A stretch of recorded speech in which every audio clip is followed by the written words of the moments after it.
पास है लेनोवो का idea pad gaming 3। ठीक है, जब आया था अपने समय में काफ़ी ज़्यादा हाइप पे था लैपटॉप। दूसरा मेरे पास है एचपी का विक्टस।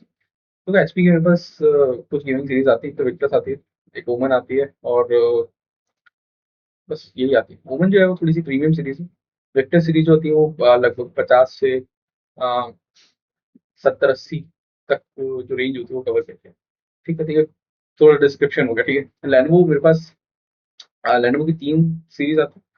लेनोवो का पहले तो मेरे पास आइडिया पैड गेमिंग सीरीज है। दूसरा आता है मेरे पास इसका एलो की सीरीज। फिर आता है लीजन सीरीज आती है ना। और बस लीजन थोड़ी सी प्रीमियम सीरीज है। एलो की थोड़ी सी फीचर वाला कवर करती है। आइडिया पैड लगभग 30 से आती है, या फिर 40 से आती है। 40 से 70-80 तक भी कवर करती है। ठीक है, तो है दोनों गेमिंग सीरीज, तो गेमिंग सीरीज है। ठीक है, तो ये जो लैपटॉप्स हैं, गेमिंग लैपटॉप्स हैं, इनके थर्मल्स अच्छे होते हैं। देखो, एक चीज़ जो मैं हमेशा बोलते हुआ आ रहा हूँ कि लैपटॉप से कभी गेमिंग होती नहीं है। अगर आप सोच रहे हो कि भाई लैपटॉप बैठ के मैं आराम से गेमिंग करूँगा, तो लैपटॉप गेमिंग के लिए बने नहीं होते हैं।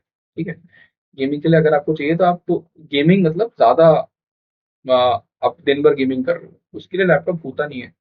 ठीक है, लैपटॉप होता है थोड़ा बहुत आपने करा तो वो करवा देगा। ठीक है, तब भी मैं गेमिंग सीरीज के जो लैपटॉप्स होते हैं उनको ज़्यादा प्रेफर करता हूँ, या फिर उनको लेने को बोलता हूँ, बिकॉज गेमिंग सीरीज के जो प्रोसेसर होते हैं उनके होते हैं थर्मल्स, है ना। थर्मल्स अच्छे होते हैं, उनके प्रोसेसर्स अच्छे होते हैं। एच सीरीज के प्रोसेसर होते हैं नॉर्मल। देखो राइजन 5 एच सीरीज के प्रोसेसर डाले हुए हैं, ये होते हैं थोड़े से हैफ्टी काम के लिए। ठीक है, अगर आपको कुछ भी चलाना है ना, मतलब सब चीज़ खोल देंगे, है ना। गेमिंग सीरीज इसलिए ज़्यादा अच्छी होती है ना, गेमिंग के लिए नहीं लेनी होती, बस गेमिंग टैग है लैपटॉप के ऊपर। ठीक है, गेमिंग सीरीज के लैपटॉप आप ले लो। ठीक है, क्योंकि काम आपके सारे हो जाएंगे उससे, पर गेमिंग ढंग से हो पाएगी इसकी गारंटी नहीं है। ठीक है, तो इस चीज़ को थोड़ा सा ध्यान रखें। मतलब आप मोटिव यही रहता है कि जब मैं आपका रिव्यू कर रहा हूँ, जब मैं आपके लिए रिव्यू कर रहा हूँ, आपका रिव्यू कैसे करूँ, तो हमेशा कोशिश करता हूँ कि ऐसी चीज़ें बताऊँ जो आपको नॉर्मली बताई नहीं होती। जो देखिए यूट्यूबर्स होते हैं वो आपको बताएंगे नहीं है किसी कि आपका पास जब लैपटॉप आ जाएगा तो आपको क्या फील आएगा। ठीक है, क्या वारंटी की दिक्कत है उसमें, है ना? तो प्रोसेसर टाइप दोनों के अंदर मेरे पास राइजन 5 है, एक के अंदर 5500 सीरीज है, एक के अंदर 5600 सीरीज है, दोनों की एच सीरीज है। एच सीरीज जो होती है बस गेमिंग सीरीज होती है।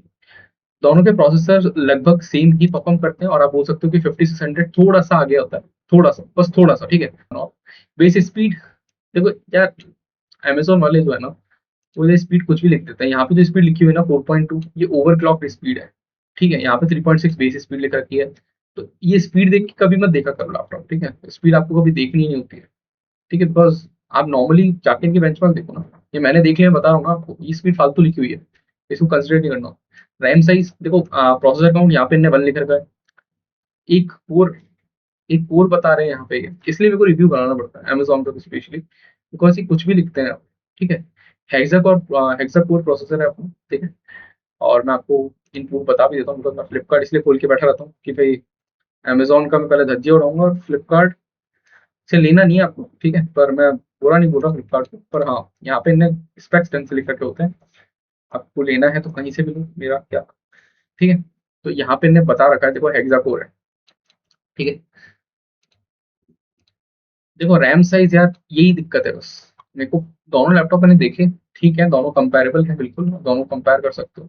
स्पेक्स काफी हद तक सेम है, पर एक चीज की प्रॉब्लम है भाई, रैम प्रॉब्लम। 8 GB, आज के जमाने में जो विंडोज 11 वाले लैपटॉप, 8 GB तो कहीं से कहीं तक भी उनके लिए बनी नहीं है। ठीक है, अगर आपको चाहिए भी ना लैपटॉप, तो आप ये वाले वेरिएंट्स मत लेना, या फिर आप मान के चलो कि लैपटॉप आने के बाद आप उसको आप उसकी जो रैम है वो बढ़वाओगे। ठीक है, तभी 8 GB वाले वेरिएंट के लिए जाओ, या फिर मत जाओ। मैं आपको बता रहा हूँ, मेरा लैपटॉप जो है वो नॉर्मली, जब इसके तो ओबीएस चल रहा है और क्रोम ब्रोम चल रहा है, थोड़ा सा दूसरा ब्राउजर चल रहा है, तो वो लगभग 10 GB खा रहा है भाई, 10 GB। ठीक है, अब मैं ये नहीं बोल रहा कि 8 GB लैपटॉप ही चलेगा, लैपटॉप तो चालू हो जाएगा, पर क्या करती है विंडोज है ना, कुछ सर्विसेज को ऑफ कर देती है ना, जिससे वो रैम थोड़ी सी आपके लिए बचा के रख सकते है ना। तो अगर आप रैम कम होगी ना, तो आपका गेमिंग में भी मजा नहीं आएगा, मतलब गेमिंग में भी एफपीएस वो कम देता है, रैम कम होती है, तो इस चीज का ध्यान रखो। ऐसा नहीं कि हमेशा ग्राफिक्स देखना होता है, रैम भी देखनी होती है भाई। ठीक है, तो रैम बहुत कम है यार ये, मेरे लिए तो 8 GB बहुत कम है भाई। ठीक है, तो इसको रैम को, ये वाले लैपटॉप आप तभी लें जो आप ये सोच के चल रहे हो, या फिर ये मान के चल रहे हो कि मेरे को रैम बढ़वानी है। ठीक है, या फिर ये लैपटॉप मत लो, 2-3 हज़ार रुपये, 50 तक ले जाओ बजट, है ना, या फिर 52 तक ले जाओ। पर 16 GB वाला वेरिएंट लो, या फिर ये लेना है तो अपग्रेड करवा लेना उसे, फिर बाद में मत बोलना। ठीक है, दोनों के अंदर DDR4 रैम डली हुई है, कोई बड़ी बात नहीं है। DDR5 होती तो और अच्छी बात थी। LPDDR आती नहीं गेमिंग सीरीज में, बहुत कम आती, आती है पर बहुत कम आती। ठीक है क्या दोनों में अंतर क्या है? तो LPDDR थोड़ी सी पावर एफिशिएंट ज्यादा होती है। ठीक है, DDR5 जो होती है उसकी क्लॉक स्पीड ज्यादा होती है। ठीक, क्लॉक स्पीड मतलब स्पीड ज्यादा होती है ऐसे मान लो। DDR4 है पर दोनों, है ना। मैक्सिमम सपोर्टेड, देखो इसको देखिए कंफ्यूज ना हो, मैक्सिमम सपोर्टेड लिखा हुआ है यहाँ पे। ठीक है, तो इतना वो सपोर्ट कर सकता है, इससे ज्यादा नहीं जाएगा। ठीक है, तो आपको अपग्रेड करवाओगे तो 16 तक अपग्रेड हो जाएगी। दोनों में SSD है नॉर्मली, NVMe आती है गेमिंग सीरीज में दोनों में। अच्छा हाँ, ग्राफिक्स, जो ग्राफिक्स जो है इसके मेरे पास 2050 डला हुआ है ना। आर टी एक्स सीरीज जो होती है वो GTX सीरीज से अच्छा परफॉर्म करती है, बता रहा हूँ। ठीक है, इसके अंदर 2050 का मेरे पास 4 GB ग्राफिक्स है, विच आर डिसेंट ग्राफिक्स, कोई दिक्कत की बात नहीं। इसके अंदर मेरे पास AMD रेडियन डेडिकेटेड ग्राफिक्स डला हुआ है। ठीक है, ये भी 4 GB का ही ग्राफिक्स है, ये भी अच्छा ग्राफिक्स है। ग्राफिक्स के कंपैरिजन अगर मैं करूँ तो ग्राफिक्स में मेरे पास AMD का जो रेडियन ग्राफिक्स है वो ऑन स्पेक्स अच्छा है। ठीक है, पर मैं बोलूंगा कि RTX के ना मोड्स ज्यादा आते हैं, है ना। तो RTX में मेरा कोई दिक्कत की बात नहीं। ठीक है, तो ग्राफिक्स में मैं इसको 1 पॉइंट दूंगा, है ना। और आप चाहो तो प्रोसेसर में भी 1 पॉइंट दे सकते हो, पर अभी इसके सारे पॉइंट्स कट जाएंगे, मैं बताऊंगा क्यों। ठीक है, तो हाँ, ब्लूटूथ सपोर्ट ये सब बकवास लिखी हुई है। पोर्ट्स देखो, USB 3.0 के इसके अंदर 2 पोर्ट्स डले हुए हैं। इसके अंदर मेरे पास USB 3.0 के, अच्छा इसमें 3 पोर्ट्स हैं, इसमें 2 पोर्ट्स हैं। देखो 2-3 पोर्ट्स से कुछ होता नहीं है ना, अगर एक पोर्ट कम भी होगा तो कोई प्रॉब्लम की बात नहीं, ज्यादा पोर्ट्स होंगे तब भी काम चल जाएगा। लेनोवो के अंदर 3 बता रहा है ये, और जो नॉर्मल अपना है HP वाला उसके अंदर 2 बता रहा है, कोई बड़ी बात नहीं। ठीक है, था मेरे पास 6.5 आवर्स का मेरे पास यहाँ पे इसने बैटरी बैकअप दे रखा है, पर मैं आपको बता रहा हूँ गेमिंग सीरीज में इतने लैपटॉप्स नहीं चलते हैं। ज्यादा से ज्यादा वो 2.5 घंटे, ज्यादा से ज्यादा ना आप चाहोगे तो 3 घंटे। इससे ज्यादा गेमिंग सीरीज में लैपटॉप ज्यादा बैटरी बैकअप नहीं देते, नहीं देते, खुल के बोल रहा हूँ। ठीक है। हम्म, और वजन तो भाई गेमिंग है तो वजन ज्यादा ही होता है इनका, है ना। और इसका थोड़ा सा कम। ठीक है, अब देखो यार, सारी चीजें यही नहीं है, इसके अलावा मैं 2-3 चीजें और बता दूं। एक चीज होती है TGP, एक होती है TDP। TDP तो आप ज्यादा मत सोचो, TGP देखो। TGP होता है मेरे पास ग्राफिक्स कितना मेरे पास पावर लेगा जब वो चल रहा होगा। ठीक है, दोनों के अंदर ही मेरे पास 50 वॉट्स का TGP डला हुआ है ग्राफिक्स के अंदर। तो कभी भी अगर आप बेंचमार्क देख रहे हो तो बेंचमार्क ग्राफिक्स के देखने के बाद ये जरूर कंफर्म कर लो कि आपका लैपटॉप में कितना TGP डला हुआ है ना। क्योंकि क्योंकि लैपटॉप में मेरे को जब ग्राफिक्स डालना होता है ना तो मेरे को पावर एफिशिएंसी पे बहुत ज्यादा ध्यान देना पड़ता है, इसलिए उसके अंदर नॉर्मली कम TGP वाले ग्राफिक्स को डाला जाता है जिससे वो पावर एफिशिएंट रहे। तो यहाँ पे 50 TGP वाले हैं दोनों, ये बता रहा हूं। तो इससे कुछ ऐसा नहीं कि आप बेंचमार्क देख के घबरा जाओ, ऐसा कुछ खास नहीं होगा, 50 वॉट ही है ना, कम ही होता है 50 वॉट, ज्यादा नहीं होता। तो एच नहीं कर रखा है यहाँ पे, यहाँ देखो लिखा हो ना 50 वॉट्स TGP। ठीक है, तो दोनों में 50 वॉट के TGP है। ठीक है, तो ग्राफिक से काम हो जाएगा पर कुछ खास होगा। ठीक है, फिर देखो आप आता है मेरी प्रेफरेंस। मेरी प्रेफरेंस है कि आप जाओ लेनोवो की तरफ, है ना। और उसका एक रीजन भी बताता हूँ।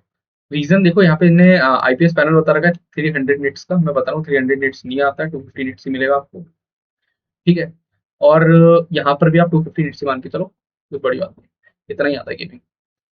ठीक है, मेन चीज है यहाँ पे कि शायद इन्हें एक और चीज नहीं बताई। 45% NTSC होता है मेरे पास कि कितना डिस्प्ले का कलर दिखाने का एफिशिएंसी है, ये मान के चलो। 45% NTSC जो होता है ना वो थोड़े से कलर ज्यादा एक्यूरेसी से नहीं दिखाता है।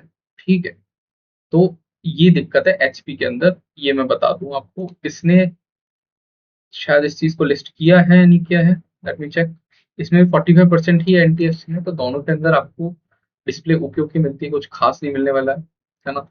तो डोंट एक्सपेक्ट मच कि आप वीडियो एडिटिंग करोगे और आपको सारे कलर दिख रहे होंगे, यहाँ पर ब्लेंडर चला रहे होगे सारे कलर दिख रहे होंगे, ऐसा कुछ नहीं है। ठीक है, तो कलर इतने ठीक ठाक है, ज्यादा अच्छे नहीं है। ठीक है, आ, वैसे भी यार वीडियो एडिटिंग में, अगर वीडियो एडिटिंग कर रहे होते हैं नॉर्मली, जब मैं जानता हूँ बंदे, ठीक है, तो वो इतना कुछ कलर उसमें मैटर नहीं करता। ठीक है, या तो आप एक्सटर्नल कुछ लगा लेना अगर आपके लिए ज्यादा कलर मैटर करता है। फिर आता है मेरे पास, देखो कितने हर्ट्स का मेरे पास डला हुआ है इसके अंदर। हाँ, क्या देखो मेरे पास जो HP वाला है ना, HP वाला इसके अंदर मेरे पास 60 हर्ट्स का पैनल आता है। और इसके अंदर मेरे पास आता है लगभग 144 हर्ट्स का पैनल। ठीक है, मतलब कितने हर्ट्ज की उसका रिफ्रेश रेट है। देखो ज़्यादा रिफ्रेश रेट ही आपको चाहिए, मैं बता रहा हूँ। 60 तो बहुत कम होता है यार, है ना? 60 बहुत कम होता है, तो ये मेरे को एक इसका ड्रॉबैक लगा कि 60 यार, गेमिंग के हिसाब से 60 तो बना ही नहीं है बिल्कुल। थोड़ा सा ध्यान से वाली चीज देख लेंगे, यहाँ पे 144 हर्ट्ज आपको मिल रहा है। ठीक है, तो लेनोवो में इस बात का आपका एक प्लस पॉइंट है। ठीक है, एंड देखो अगर मैं बोलूँ तो दोनों बिल्कुल लगभग सेम है ना? लगभग सेम है। एक में ग्राफिक्स अच्छा है कि इसमें रेडियन डला पर खास फर्क नहीं पड़ेगा क्योंकि टीजीपी दोनों का सेम है। ठीक है, बस एक चीज जो है वो मेरे को जरूरी चाहिए थी, वो मेरे पास लेनोवो के अंदर, विच इज 144 हर्ट्ज। ठीक है, ये काफी ज्यादा जरूरी थी, तो वो इसके अंदर है। इसलिए एक तो मेरा ये एक पॉइंट है जिससे मैं लेनोवो प्रेफर करूंगा।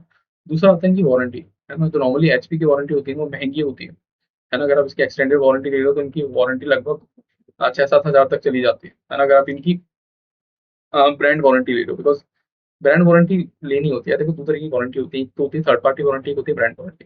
ब्रांड वारंटी जो होती है ना, वो मेरे पास जब भी आप लैपटॉप ठीक करवाओगे तो ब्रांड वारंटी वाले जो लैपटॉप्स होते हैं वो जल्दी ठीक हो जाते हैं। थर्ड पार्टी वारंटी वाले होते हैं वो लगभग 15 दिन और 1 महीना ले लेते हैं ठीक करके देने में आप। ठीक है, तो मैं प्रेफर करता हूँ कि हमेशा आप ब्रांड की वारंटी लो, ज़्यादा अच्छी होती है। ठीक है, उसमें आपको कोई दिक्कत भी नहीं होती, या फिर आपको बहुत ज़्यादा डॉक्यूमेंटेशन और अलग से चीज़ों को लेना पड़ता है, ठीक करवाना पड़ता है। ठीक है, तो इसलिए भी मैं बोलूंगा कि भाई लेनोवो की तरफ आप जा सकते हो, बिकॉज लैपटॉप लेने के बाद आपको कोई दिक्कत नहीं, है ना? क्योंकि वारंटी अच्छे से कवर होती है, ईडीपी कवर होती है और सस्ती वारंटी रहती है। ठीक है, सर्विसिंग आपको मस्त मिल जाएगी दोनों की, बिकॉज सर्विस सेंटर दोनों को मिल ही जाते हैं, काफी एस्टेब्लिश्ड ब्रांड है। ठीक है, तो ये एक चीज है। ठीक है, बाकी तो सब बकवास है इसके अंदर यार, है ना? चलो।